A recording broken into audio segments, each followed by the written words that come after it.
এটা হচ্ছে শ্রীকৃষ্ণের রাসলীলা। এটা গুপ্ত বৃন্দাবনের ভেতরে। গুপ্ত ঘড়িতে এখন সময় 4:57। আর কিছুক্ষণ পরে কিন্তু মূল মন্দির খুলে যাবে। আমরা এখন এসে পৌঁছে গেছি পোড়ামাতলা। এখানে চাইলে তোমরা পুজো দিতে পারো। এখানে পুজোর সমস্ত সামগ্রী অর্থাৎ থালি ডালা সমস্ত কিছু রয়েছে।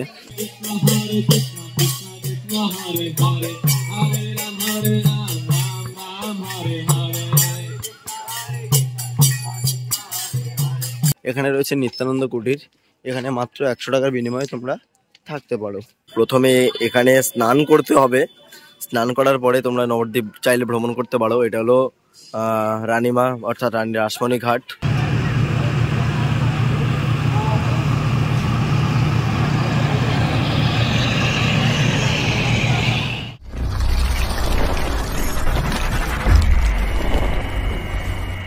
High, good morning. কেমন আছো তোমরা সবাই? আশা করবো খুব ভালো আছো, সুস্থ আছো। প্রথমে বলবো গলার অবস্থাটা খুবই খারাপ।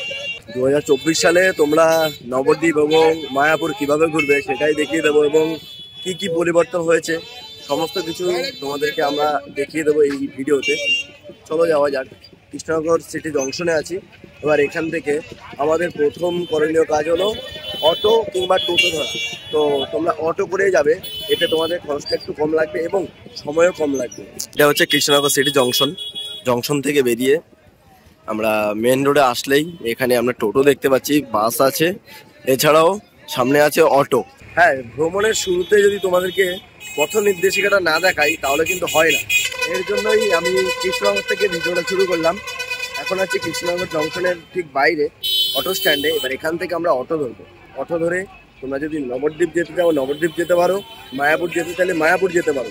এখান থেকে 30 টাকার বিনিময়ে সৈকত ঘাট, আর যদি বলো নবদ্বীপ ঘাট যাবো তাহলে নবদ্বীপ ঘাট। চলো যাওয়া যাক।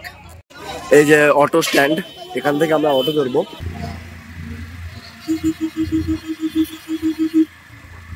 ফাইনালি আমরা এসে পৌঁছে গেছি স্বরূপগঞ্জ ফেরিঘাট, অর্থাৎ এখান থেকে আমরা যাব নবদ্বীপ। এখন ঘড়িতে সময় 9:15 সকাল। আর আমরা যে অটো করে আসলাম, অটো ভাড়া নিল 30 টাকা। নবদ্বীপ যাওয়ার জন্য কিন্তু জনপ্রতি 3 টাকা করে টিকিট কাটতে হবে। 3 টাকা করে টিকিট নিলাম আমরা স্বরূপগঞ্জ থেকে নবদ্বীপ যাওয়ার জন্য। আর এখন এই হুগলি নদী অর্থাৎ আমাদের এই গঙ্গা নদী আমরা অতিক্রম করব। ওপাশে হলো নবদ্বীপ ঘাট, আর দূরে দেখা যাচ্ছে গৌরাঙ্গ সেতু, আর এইদিকে হয়েছে মায়াপুরের ইস্কন মন্দির। আমরা আগে নবদ্বীপ যাব।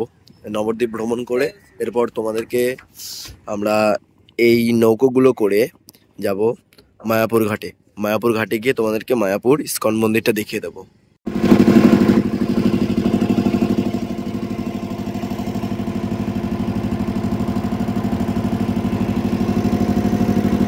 ঘাট থেকে নেমে বাইরে আসলাম। এখানে আসলে তোমরা অনেক টোটো পেয়ে যাবে। এছাড়াও থাকার জন্য কিন্তু লজ রয়েছে, এসি নন এসি। একদম অল্প খরচে তোমরা এখানে চাইলে থাকতেও পারো, কোনো সমস্যা নেই। তো ভিতরে গিয়ে তোমাদেরকে দেখাচ্ছি না। ওই মোটামুটি 400-500 থেকে রুম প্রাইস শুরু হয় এখানের। আর এবার আমরা মেন যেই মোড়ের দিকে যাচ্ছি, আর মোড়ের ওইদিকে হলো পোড়ামাতলা।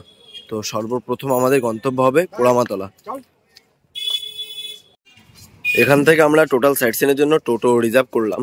তো আমাদের ভাড়া পড়েছে 200 টাকা। এতে আমাদের এই নবদ্বীপটা পুরোটা ঘুরিয়ে দেখাবে। এতে আমাদের 60 ফুট সেই গৌরাঙ্গ মহাপ্রভুও থাকছে, আর এই নবদ্বীপ টাউনটা আমাদেরকে সুন্দরভাবে ঘুরিয়ে দেখাবে। আমরা এখন গঙ্গার ঘাটে আসলাম। তো প্রথমে এখানে স্নান করতে হবে। স্নান করার পরে তোমরা নবদ্বীপ চাইলে ভ্রমণ করতে পারো। এটা হলো রানীমা অর্থাৎ রানী রাসমণি ঘাট। এই ঘাটে যখন তোমরা স্নান করবে, তো এখানে রয়েছে মা বোনদের কাপড় ছাড়ার ঘর, আর ওদিকে রয়েছে পুরুষদের জন্য। এই জিনিসটা দেখানো খুবই দরকারি বলে মনে করলাম, তাই তোমাদেরকে দেখিয়ে দিলাম। আর এখানে তোমাদের বুকিং করা টোটোগুলো দাঁড়িয়ে থাকবে। যদি নাও বুক করো তাও তোমরা এখান থেকে চাইলে টোটো রিজার্ভ করতে পারো। আমরা এখন এসে পৌঁছে গেছি গুপ্ত বৃন্দাবন। এদিকে রয়েছে প্রণামী বক্স, অর্থাৎ টিকিট কাউন্টার, 10 টাকা করে প্রণামী।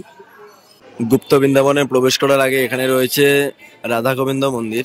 তো এই রাধা গোবিন্দ মন্দির তোমরা প্রথমে দর্শন করে নেবে, এরপরে কিন্তু 10 টাকার টিকিট করে চলে যাবে গুপ্ত বৃন্দাবন দর্শনের জন্য। আমরা গুপ্ত বৃন্দাবনের ভিতরে প্রবেশ করলাম। এটা হচ্ছে লক্ষণের শক্তিশাল,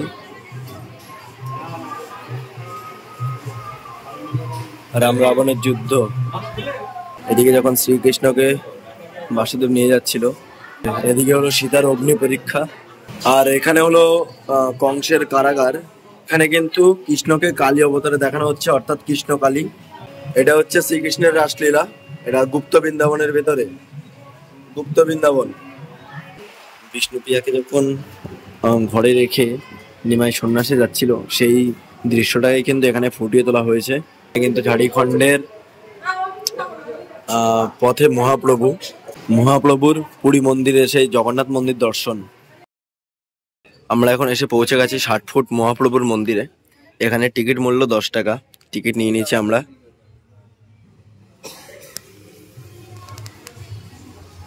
আর এখানে যদি তোমরা প্রসাদ নিতে চাও, সেই প্রসাদেরও কিন্তু ব্যবস্থা রয়েছে। দেখো লেখা আছে সকাল 8:30 থেকে 9:50, দুপুরবেলার প্রসাদ হলো 70 আর 120, সেটা হলো 12টা থেকে 1টা। রাত্রিবেলার যদি প্রসাদ নিতে চাও সেটা হলো 8:30 থেকে 9টা, সেটা হলো 60 টাকা। আমাদেরকে প্রথমে এই গুহার ভিতর দিয়ে প্রবেশ করতে হবে।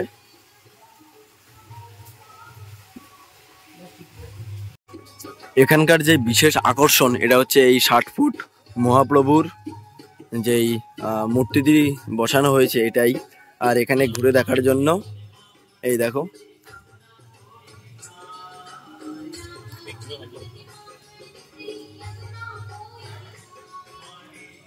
এখানে বেশ কিছু বিগ্রহগুলো ফুটিয়ে তোলা হয়েছে। তোমরা চাইলে এই সমস্ত জায়গাগুলো ঘুরে দেখতে পারো। ব্যাস এইটুকু জায়গা জুড়েই কিন্তু এটা। আর এখানকার যে বিশেষ আকর্ষণের কথা বললাম, সেটা কিন্তু এই 60 ফুট মহাপ্রভুর মূর্তি বা বিগ্রহ, যেটাই বলো। এখানে আরো একটি মিউজিয়াম রয়েছে। মিউজিয়ামটা এতটা বড়, তো এই মিউজিয়ামটাও কিন্তু তোমরা ঘুরে দেখতে পারো। এখানে গান চলছে, তাই বেশি কিছু দেখানোর চেষ্টা করছি না। তোমরা চাইলে এই জায়গাটা ঘুরে দেখতে পারো, বা সেটাই বলে দিলাম তোমাদেরকে। এখানে 60 ফুট মহাপ্রভুর যেই বিগ্রহটি রয়েছে, এই বিগ্রহ দেখে এখন আমরা বেরিয়ে যাব। আর এখানে যেহেতু গান চলছে, তাই বেশি কিছু দেখানোর চেষ্টাই করছি না। আর এখানে একটু পাহাড় মতো করা হয়েছে, নিচে দিয়ে জল বয়ে যাচ্ছে। আমরা এখন এসে পৌঁছে গেছি নবদ্বীপের সোনার গৌরাঙ্গ।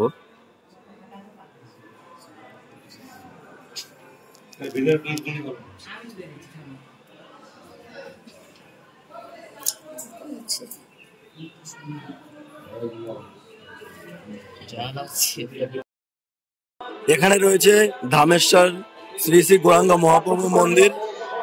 আমরা এখন এসে পৌঁছে গেলাম ধামেশ্বর শ্রী শ্রী গৌরাঙ্গ মহাপ্রভু মন্দির।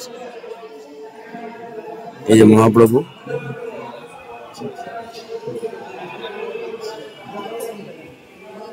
আর চাইলে তোমরা এখানে প্রসাদও নিয়ে নিতে পারো। আমরা এখন এসে পৌঁছে গেছি সচিমাতা বিষ্ণুপ্রিয়া মন্দির। এটা হচ্ছে সচিমাতা বিষ্ণুপ্রিয়া মন্দির।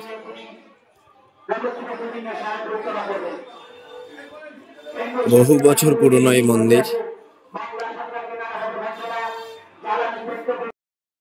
আমরা এখন এসে পৌঁছে গেছি পোড়ামাতলা। এখানে চাইলে তোমরা পুজো দিতে পারো। এখানে পুজোর সমস্ত সামগ্রী, অর্থাৎ থালি ডালা সমস্ত কিছু রয়েছে।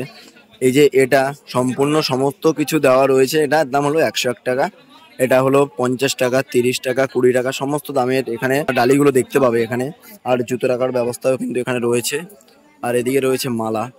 এই মালা দিয়ে চাইলে তোমরা পুজো দিতে পারো মাকে। 30 টাকা, 20 টাকা, আরো বিভিন্ন ধরনের দামেরও মালা রয়েছে এখানে। আর এটাই হলো মায়ের মূল মন্দির।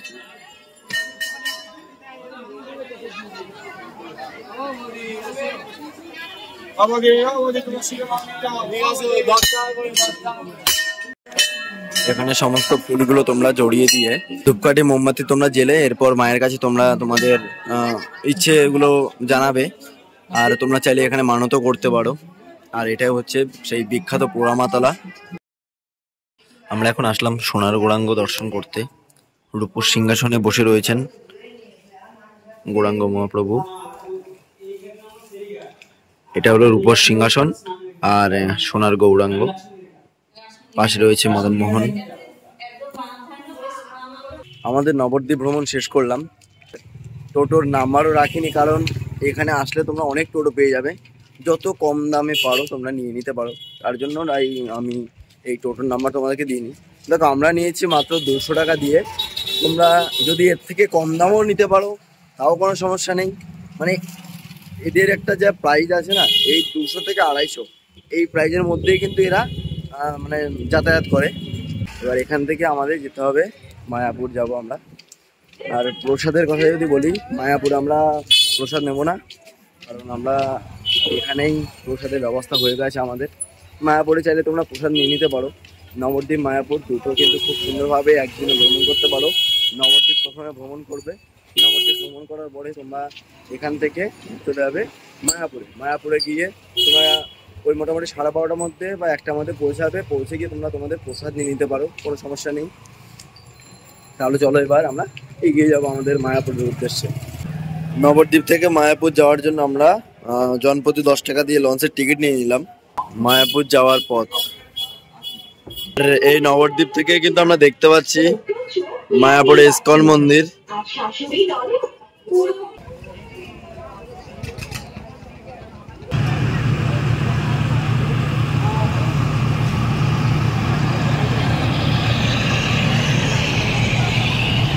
মায়াপুর ফেরিঘাট, ফাইনালি আমরা মায়াপুর ফেরিঘাটে পৌঁছে গেছি। ওই মোটামুটি 5-7 মিনিট সময় লাগলো। আমরা ঘাট পার করলাম। ঘাটটা পার করার পরেই কিন্তু অনেক টোটো দেখতে পাবে। এই টোটোগুলো করে তোমরা মাত্র মাথা পিছু 10 টাকার বিনিময়ে মূল মন্দিরে চলে যেতে পারো, মাত্র 2 থেকে 3 মিনিটের মধ্যে। ফাইনালি আমরা এসে পৌঁছে গেছি মায়াপুর ইস্কন মন্দির। এটা হলো গেট নাম্বার 1। প্রবেশের প্রথমেই দেখতে পাচ্ছি মূল মন্দির। আর প্রবেশ করলে এখানে তোমরা মন্দিরের যে আরতিগুলো হয়, এই আরতির সময়সূচি এখানে দেওয়া রয়েছে। এখানে রয়েছে সুলভ প্রসাদম, এছাড়াও কিন্তু গদা ভবন, গীতা ভবন, সমস্ত ভবনের এখানে তোমরা প্রসাদের কাউন্টার পেয়ে যাবে। আর 1 নম্বর গেট দিয়ে যখন আমরা প্রবেশ করব, এখানে রয়েছে অখণ্ড হরিনাম সংকীর্তন। তো এখানে দেবারাত্রি কিন্তু হরিনাম সংকীর্তন হয়। এটা হচ্ছে টেম্পল অফ দ্য বৈদিক প্ল্যানেটোরিয়াম, অর্থাৎ বৈদিক তারামণ্ডল। মন্দিরে যাওয়ার রাস্তা এই দিকে, একদম পুরো চকচকে ঝকঝকে পরিষ্কার পরিচ্ছন্ন এই মূল মন্দির, যেহেতু নতুন ভাবে তৈরি হচ্ছে। এখানে কিন্তু দেওয়া রয়েছে মন্দির ওপেনিং টাইম, যেটা রয়েছে সেটা হলো সকাল 10টা থেকে 12টা, আর ইভিনিং এ হলো 4টে থেকে 5টা।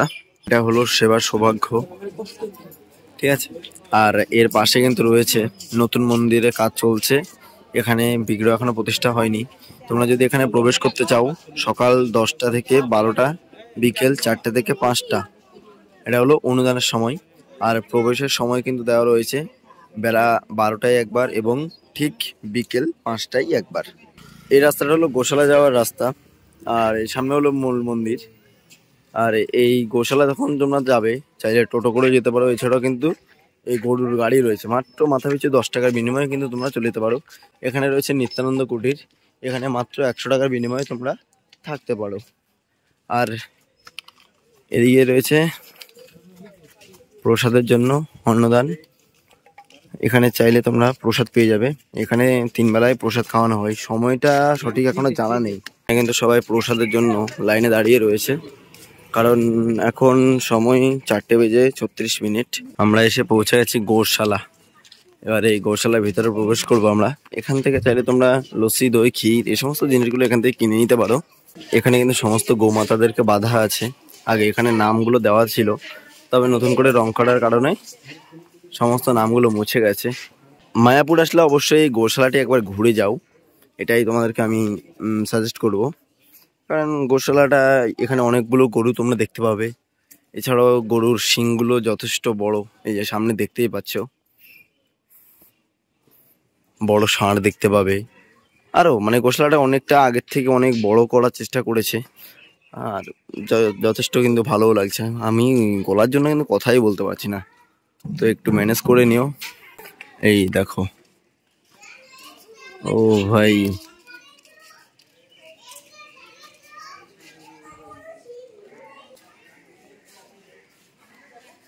দেখো শিংগুলো দেখেছো কত বড়। এই দেখো এদিকে রয়েছে ষাঁড়।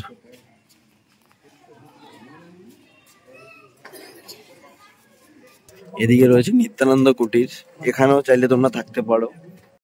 ঘড়িতে এখন সময় 4:57। আর কিছুক্ষণ পরে কিন্তু মূল মন্দির খুলে যাবে।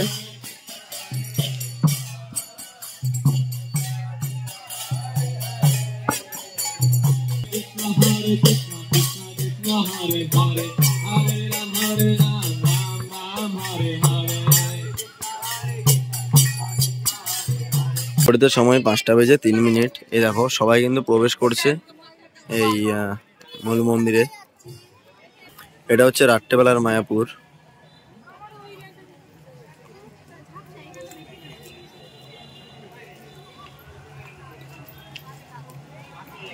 আর মূল যে মন্দির অর্থাৎ বৈদিক প্ল্যানেটোরিয়াম, ওটা যেহেতু এখনো কাজ সম্পূর্ণ হয়নি, তাই ওখানে আলো দিয়ে সাজানো হয়নি এখনো।